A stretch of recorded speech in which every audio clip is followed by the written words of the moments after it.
You're back for another Thursday edition of the Locked On NFL podcast. I am Tyler Rowland here with Alex Clancy, and we have a ton to break down on today's show. Last week on Thursday, we talked about what was the most impactful move of the offseason, but what was the worst move of the offseason so far? We'll dive into that. Also, the NFL is thinking about changing the Pro Bowl. What ideas do me and Alex have? And finally, Hard Knocks. Is it a good thing or a bad thing for HBO to want to feature you? We'll dive into all that and more on a Thursday edition of the Locked On NFL podcast.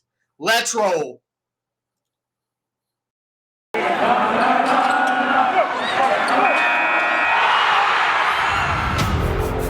You are Locked On NFL, your daily NFL podcast. Part of the Locked On Podcast Network, your team every day.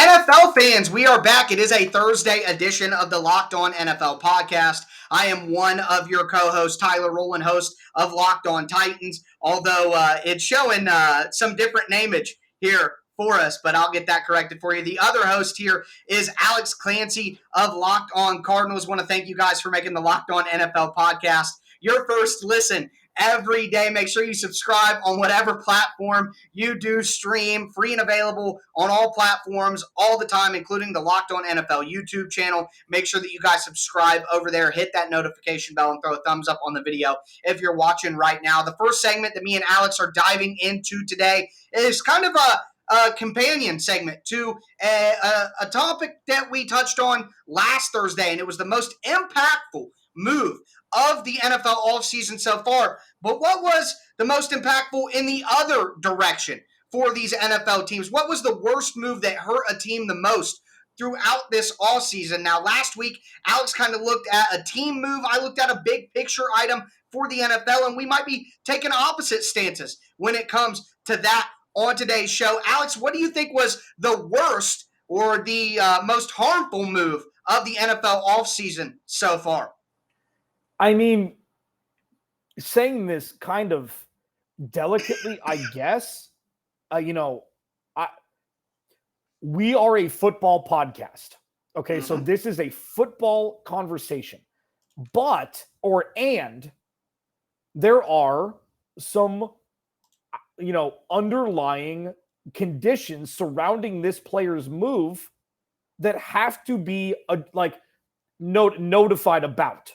Not addressed, not discussed. Trading for Deshaun Watson and giving him a $230 million fully guaranteed, like Patrick Mahomes in Ballers, getting the first $250 million contract, fully guaranteed. I think it was a dumb move. Now, not trading for him specifically, but doing something that's never been done, which I think is what got him to Cleveland, where he waived the "no, I don't want to go to Cleveland" clause, with so many question marks surrounding what the future of this person, when not in a uniform, could be. This is where it just sticks right to football. This is character, everything aside. I'm not talking about that. I think it was too risky for what could potentially bear fruits maybe this year. No, I understand completely. Yeah. I think you make a ton of sense because it's risky from the standpoint of his legal situation. But if you remove that, there is still risk involved with giving that much guaranteed money to a guy who played in Houston, hasn't played on a ton of winning teams, and can he carry a team to a winning record every single year to justify having that fully guaranteed money? I mean, besides the off-the-field stuff, there was some on-field risk here as well with the amount of money that they gave him. Yeah, and I mean, I think, there's been so much player movement. And, it's just to put all of your eggs in a basket of uncertainty, which is what they did, just makes me wonder, was it worth it? I don't know. Ask Browns fans. I mean, Jeff Lloyd put it perfectly in his tweet when the trade happened. Locked on Browns said, if you don't, I'm paraphrasing, if you don't like it, I understand. If you love it, I understand. And if you're not sure, I understand. I think that was the Yep. best way to put it for all different types of reasons. Yeah, no, I agree with you. And you're right. I know the exact tweet that you're talking about that Jeff put out when it happened. I think it was very poignant, and I'm glad that you kind of referenced it again. That's kind of insight you're going to get on Locked On Browns. So make sure you guys check that out as well. But for me, the worst offseason move, I love that you took the big picture view of it along with an inside football move, because that's kind of the move that I made with this topic last week. But for me, I'm going to do what you did and look at an individual move, and it's Devontae Adams getting traded to the Raiders. Because if you take Aaron Rodgers and you bring back Aaron Rodgers on that big money deal with that dead money sitting there as a poison pill for Aaron if he wants to screw the franchise, to do that and then immediately trade away his best weapon. Now, I know that the Packers were put in a bad spot. I know that Adams wanted out. He requested it, all of that. But I'm just saying, and I get it. But to give Aaron Rodgers that money and then to immediately trade away his best weapon, that would be like installing King Arthur as the king of your community and then telling him he can't use Excalibur. You know, it just doesn't make any sense to me to give Aaron Rodgers that contract and commit to him for multiple more years when at the same time you're going to trade away Devontae Adams, his partner in crime, his Robin, the guy who, you know, if you have those two, you're going to have some guaranteed offense. Now with just Rodgers, without his buddy, his partner in crime, I think you're nowhere near as certain as you were in previous years that the Packers offense will be decent. But with that being said, we're going to move into our next topic on today's show. We're going to talk about the Pro Bowl. The NFL's thinking of making some changes. What changes do we have as suggestions to the Pro Bowl? We'll get into that in just a second. Before we get into it, I want to tell you guys about the best tasting protein bars in the galaxy from our friends over at Built Bar. They've had a ton of delicious flavors lately. You've had the birthday cake puff bars, which were a big hit. The brownie batter bars, which are absolutely delicious. I mean, most of the Built Bars taste better than most candy bars. And not only that, but you get all the health benefits of a protein bar as well. Low calorie, low sugar, high protein, high fiber. Make sure that you guys go to Built.com right now. Use promo code LOCKED15. You're going to get 15% off your order. Once again, that's promo code LOCKED15 for 15% off at Built.com.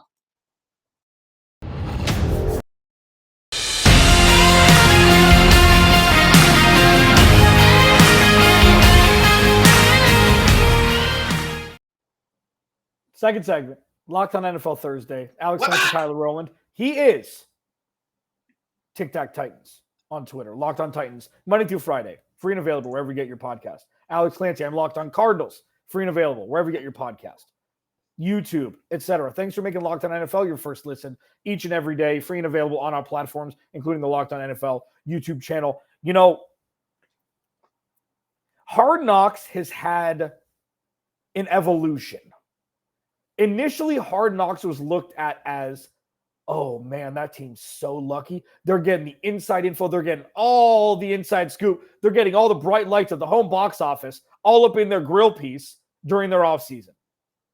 And then, I don't know when it happened. I don't know if it was when Chad Johnson got cut by Joe Philbin in front of everybody when it was the Dolphins' turn for Hard Knocks, where it was just like, like Hard Knocks gave you inside info before you knew what crossing the line of too much inside info was. Before really the social media real boom happened, Hard Knocks was what you saw. And now you see everybody on Instagram and Twitter and everything.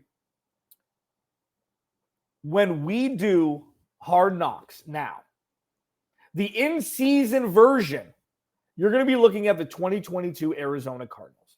Last year, it was Tyler Rowland's favorite number 2 team and favorite GM, Chris Ballard and the Indianapolis Colts. And nowadays, now, Tyler, let me ask you, okay, because there's a couple different ways you can look at when HBO picks you for their specific programming. Right. Is it a backhanded like, ooh, you're a dumpster fire? Let's go with this. Let's chase the ratings here. Or is it like, man, this is a really, really interesting team for a lot of good reasons. Let's follow them here. Before you answer the Cardinals' choice by HBO, what do you look at when you see Hard Knocks nowadays? Well, I think that for me, HBO kind of goes where the team leads them. I think a lot of the times, like Indy is a perfect example. Last year, as the end season, they thought that Indianapolis was going to make this big run. The NFL was crowning JT. Everybody was talking up the Colts as they're a serious contender. They're an immediate threat to everybody in the AFC. So I think HBO thought that they were going to get a good team. I really do. I really do. But the problem is, Indy kind of choked down the stretch. And I think HBO's benefit, sometimes a dumpster fire is much more compelling than a great team. So I think they just kind of rode where they were going. And I think that they kind of wanted to follow the blueprint with the Cardinals. I think if the best team is a team that could go either way.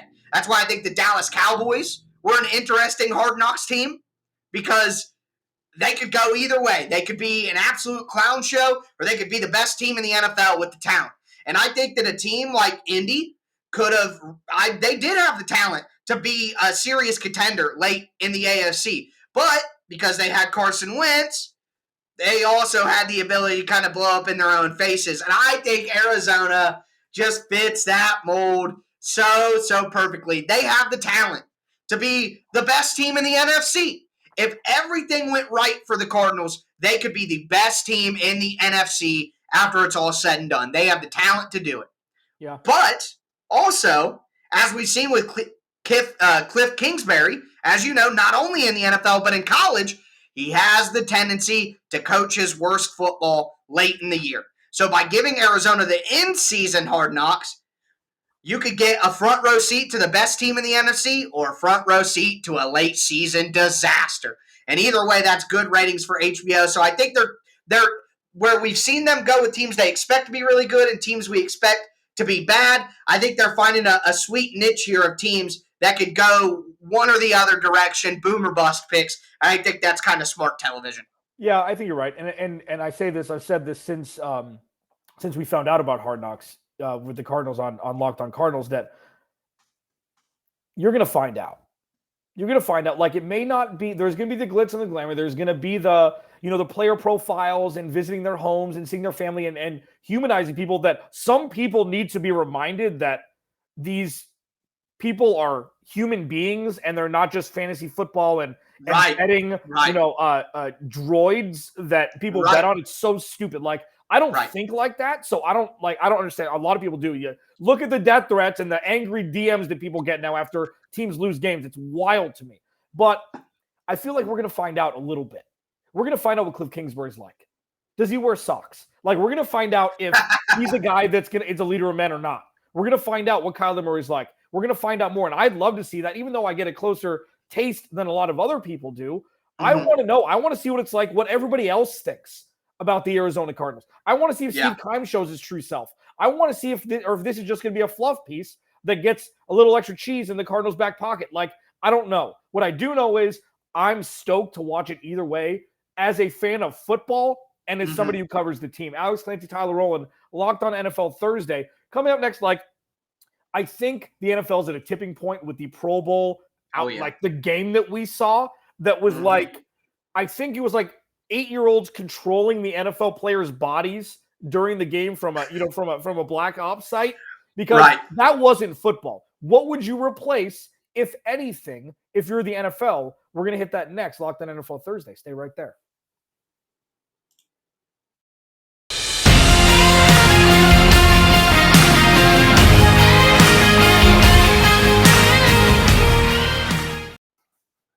All right, folks, we are back for our final segment of the Thursday edition of the Locked On NFL podcast. I am Tyler Rowland here with Alex Clancy. I'm from Locked On Titans, Alex from Locked On Cardinals. Make sure you make the Locked On NFL podcast your first listen every day. And thank you for you guys who are making it your first listen every day. Make sure you subscribe on whatever platform you do stream. Going to be free and available on all platforms. I hate to say this, but I think it's true until the end of time. At least if me and Alex have anything to say about it. But we're going to dive into a conversation about the Pro Bowl here. The NFL came out earlier this week and said that they're looking to make some changes to the Pro Bowl. What changes would you make? What changes would I and Alex make? We're going to dive into that. And I think the real problem is, as you were mentioning, Football is a game. Football is a game that is based on physicality. That's why we like football, because of the physical violence. So when you completely remove a football game of that physicality, it's going to ruin the product immediately, right away. That's why basketball doesn't suffer as much with their all-star game, because the reasons you like to play basketball are accentuated during NBA All-Star weekend, at least the All-Star game. Nobody shows up to watch basketball for awesome, amazing charges. Okay? We want dunks, we want threes, we want crossovers. Let's go. So football, similar vein, you're not going to get anything you like about football when you watch the Pro Bowl. I think the number one thing that I'm going to suggest here, I've seen some people say a game of 7-on-7, just remove football completely. And Roger Goodell recently said that they're looking to do things that celebrate the players. Yeah. I agree with that, but I still want to see some sort of athleticism involved in Pro Bowl weekend. So for me, no 7-on-7, no any kind of weird Frankenstein football game. I want football competitions. I think I go back to Madden. The early 2000s Maddens with the mini camps. They were excellent. I want to see some stuff like that. And not only competitions where, let's do quarterback target throws. Let's do races. All these NFL players tweet each other about who's faster. Let's do 40-yard dash races with a couple wide receivers and do a tournament. Switch positions. Have offensive linemen race against each other. Have offensive linemen or defensive players throw footballs in football competitions. Have linebackers run running back drills and obstacle courses. Like, mix it up. I want to see these guys display their athleticism so that we can celebrate how athletic they are, but do it in some lighthearted, fun ways that create good social media clippage as well. I think that I want football-related competitions. Heck, do a three-point shootout. Do a home run derby with the NFL Pro Bowlers. All of that, have them sign up for a couple competitions over the weekend. Do it like you've done charity events where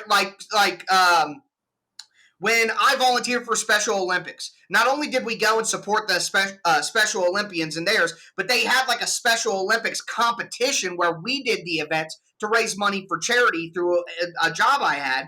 Do something like that with the players. Do charity competitions to raise money. I think all of that I just said could be fun, it can be compelling, and it could be for a good cause. So those are my big suggestions. Yeah, I agree. I like it. I mean, I wouldn't do other sports, but I would do something like, so the thing is, and I'm going to be the wet blanket on it initially, the reason why stars don't do the NBA dunk competition or don't do one-on-one, because they don't want to lose. Yeah, they don't want to be the team. They don't want to be the one that lost, came in third place. There are a couple of things that I do want, which is what they used to do. Keep dodgeball. Do a 12-team dodgeball competition. Exactly. I don't give a rip. Like that, yes. I'm in. Because OBJ with the drone, Jarvis Landry, I want to see that. I want to see that.